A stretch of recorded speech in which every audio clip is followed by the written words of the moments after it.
Hey there, Accelerated Math 3 students. Welcome to 2-3 video. We're going to be talking about multiplying and dividing rational expressions. In this video, we'll talk about multiplying rational expressions, and then there is another video that covers dividing rational expressions. All right.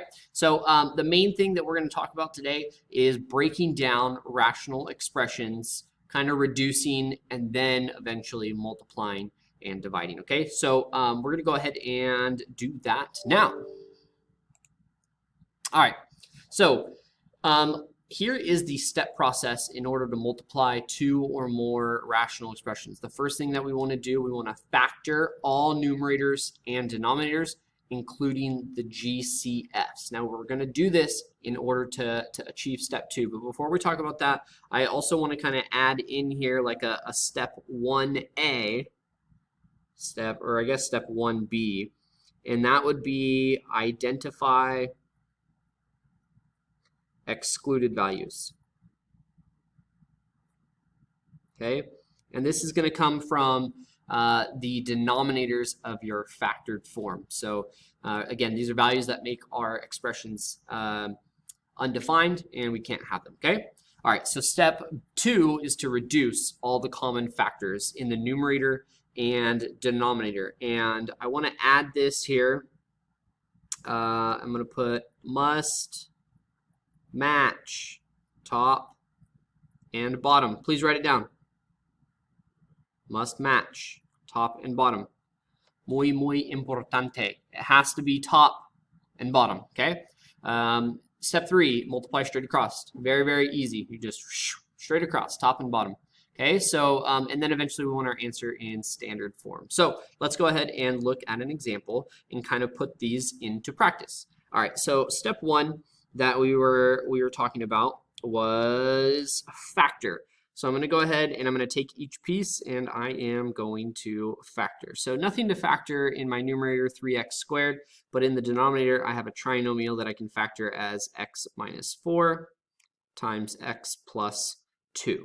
Okay, so I have factored that rational expression, and then the second rational expression, I'm going to go ahead, I'm just going to simplify this, save myself some room. This is 2 times x squared minus 3x minus 10. I'm going to factor out that GCF, so then I can go ahead and factor that trinomial.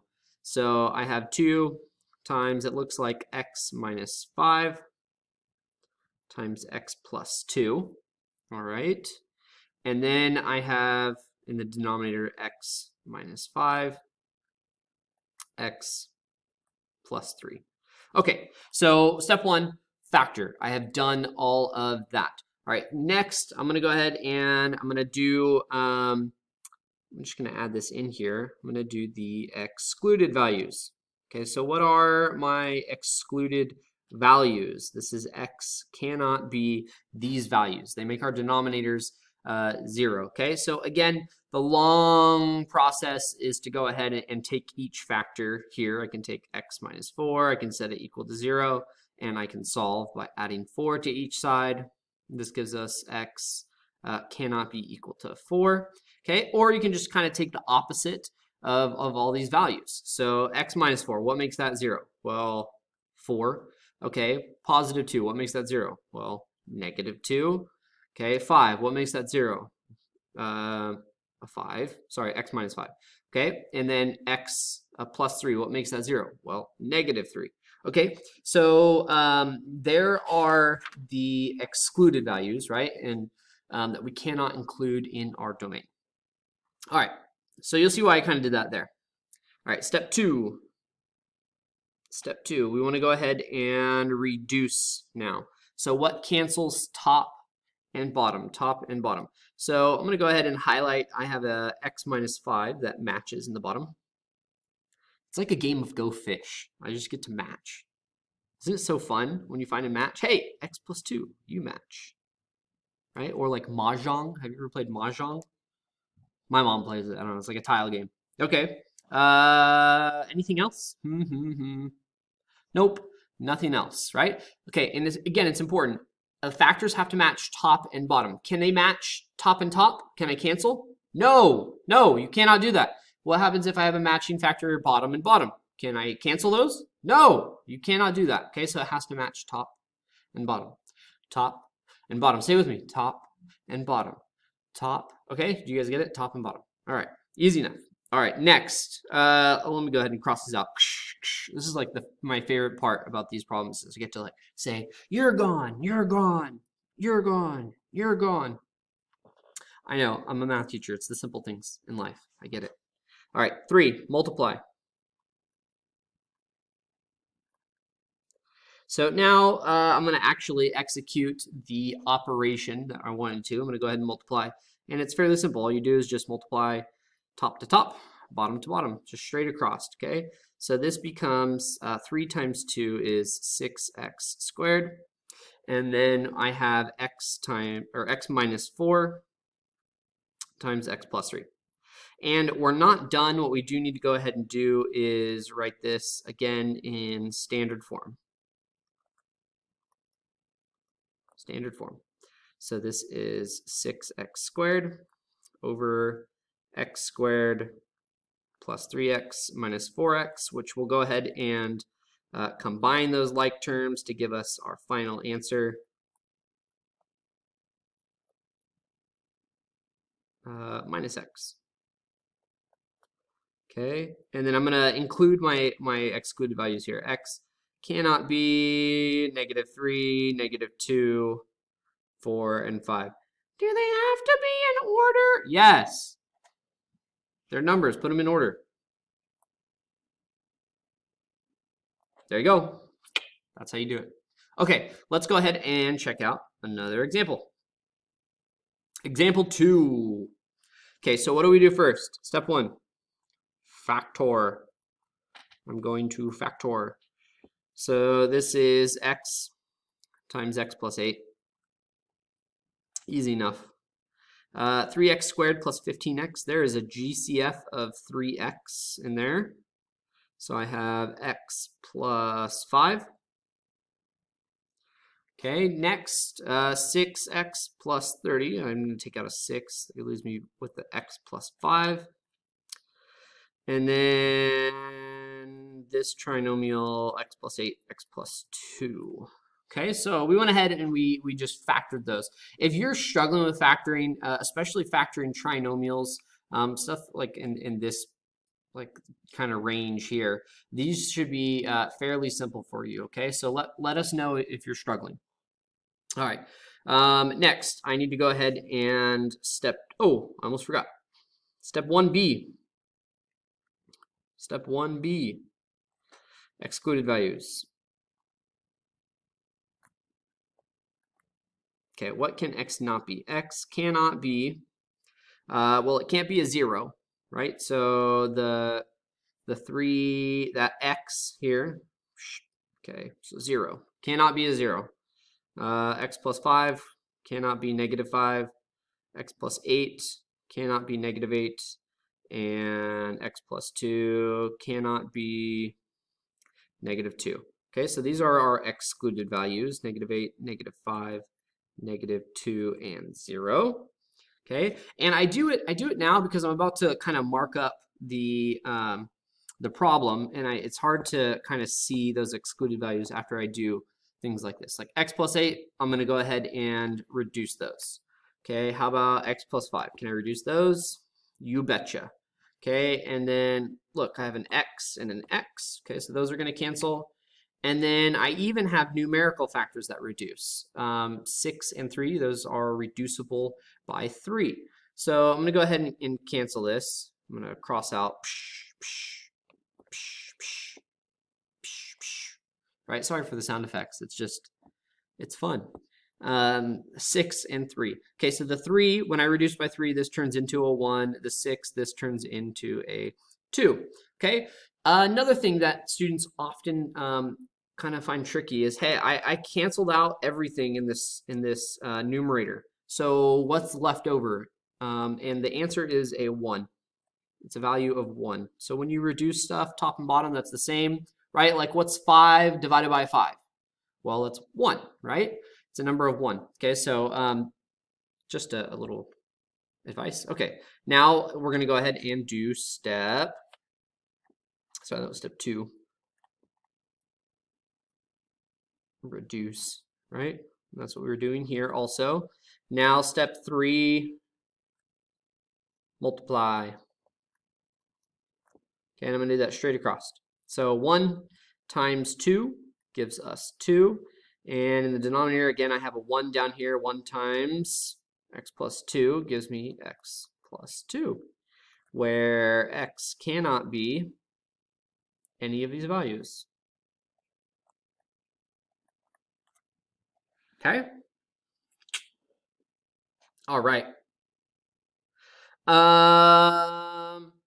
Bonus question. We'll tie this back to our old learning. These are all what we call discontinuities. What type of discontinuities would they be?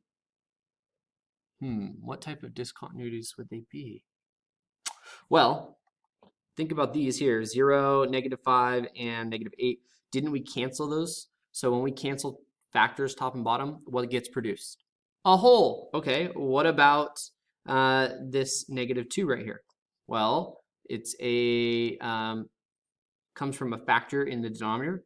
Well, that is going to be a vertical asymptote. All right, just tying that back to our last unit. Here is a practice problem. I want you to go ahead and pause the video. Try this. Seriously, pause the video. Give it a go. I'm going to show the answers, and then you can check your work. All right. Okay, hopefully you pause the video. Here is the solution. So you can factor all these values, and we can reduce a 4 and a 2 by 2. So we end up getting x minus 3 times 2, which gives us 2x minus 6 in our numerator here. And then we have, looks like an x times an x minus 9 in the denominator. Distribute the x, and you get x squared minus 9x. Okay, and then don't forget your excluded values. Awesome. Okay, let's go ahead and give you another practice one. So here's another practice problem. Pause the video, give this one a go. Okay, hopefully you paused it. Here is the solution.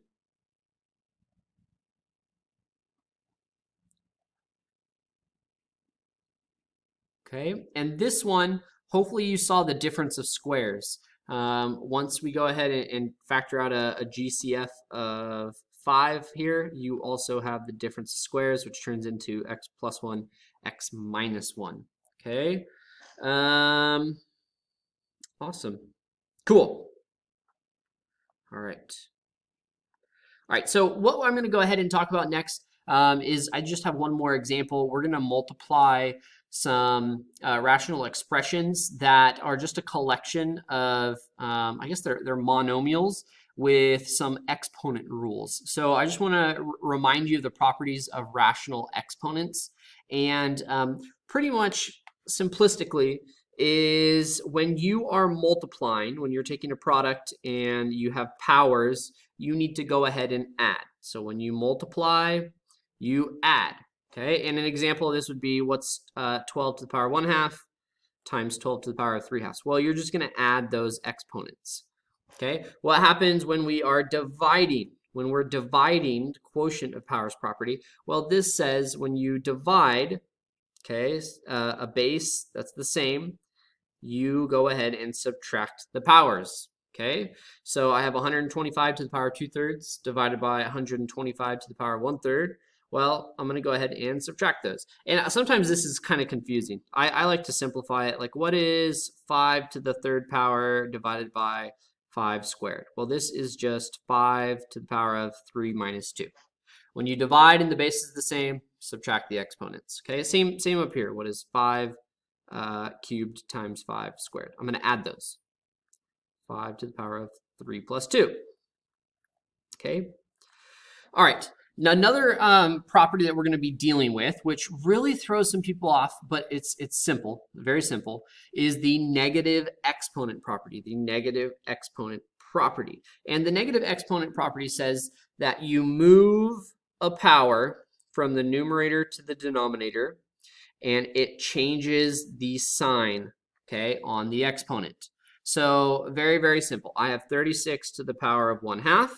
Well, this becomes 1 over 36 to the power of 1/2. Do you see how I took it from a numerator, right? And its denominator is 1, and I just moved it to the denominator.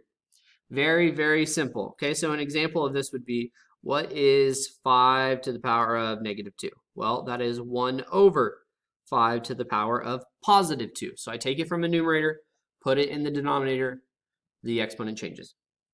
Okay, and then last but not least, the zero exponent property. If you have anything to the power of 0, the answer is 1.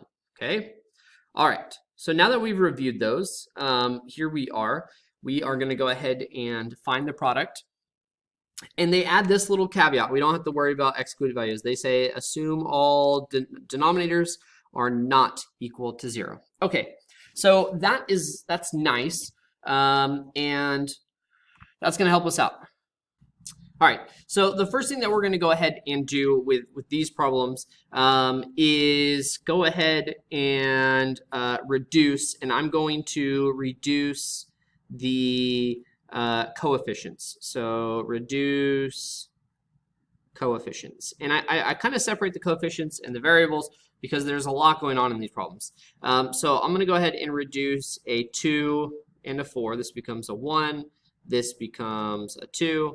And then I'm going to reduce by 3 for the negative 3 and the 9. So 3 reduced by 3 is 1, and 9 reduced by 3 is 3. So I went ahead and I've kind of reduced my coefficients. And now what I'm going to go ahead and do is step 2. I am going to multiply. So I'm going to put everything together. Okay, so I have a negative 1 times a 2. Well, that's negative 2. And then I'm just going to put everything together. X to the negative 5th. I have a y to the negative 3rd, an x to the negative 6th, and a y over, okay, a negative 1 times a 3 is negative 3. I have an x squared, a y to the negative 4th, an x, and a y to the negative 2nd. Okay, I went ahead and I have multiplied. Now what I'm going to go ahead and do is I am going to use exponent properties. So I'm just going to go ahead and first what I'm going to do is I am going to use the product of powers rule. And again, what that just says is if there's anything that's the same, I add it together. Okay, so I have a negative 2, and notice I have a negative 5, x to the negative 5th, and an x to the negative 6. So that is x to the negative 11th, right? I just add them, negative 5 plus negative 6, negative 11. Okay, next I'm going to go ahead and do that again with negative 3 and a 1. So that would be y to the negative 2nd. Simple. Okay, again in the denominator, negative 3. I have a x squared and an x to the 1st. That gives me x cubed. And then I have a y to the negative 4th and a y to the negative 2nd. So that's y to the negative 6th.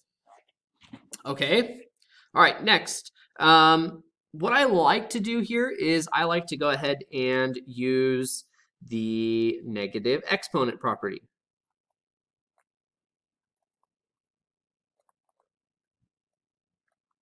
Okay, and pretty much what I'm going to do is anything that is negative, I'm going to send it to the other side. So I have an x to the negative 11th, a y to the negative 2nd, and a y to the negative 6. Okay, so what I'm going to do is I have a negative 2. Sorry, a negative over a negative is just positive. So I have 2/3. Okay, and anything that is has a negative exponent, I'm going to move down to the bottom. Okay, so I have x to the 11th power. And over here I have, well, a y to the 2nd power. You'll see why I put there in a second. And then from the denominator, I have a y to the 6th. Okay. And then something that did not move was my x to the 3rd.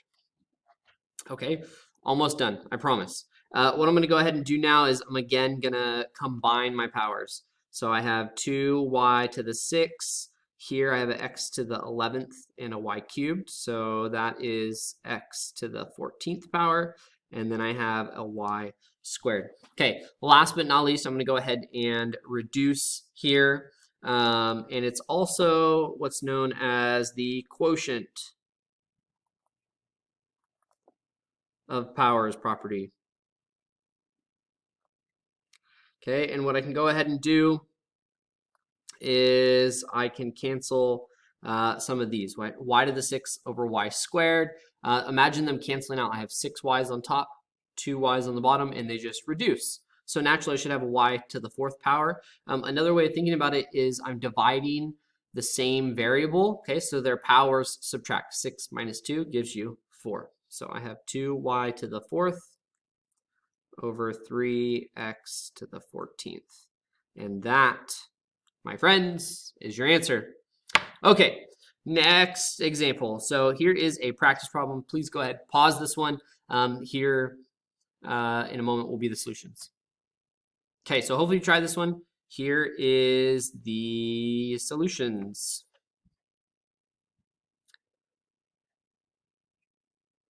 Okay, so you should have gotten negative 4x to the 10th over 9y to the 10th. Okay, that'll be it for this part. We'll go ahead and talk about dividing rational expressions next.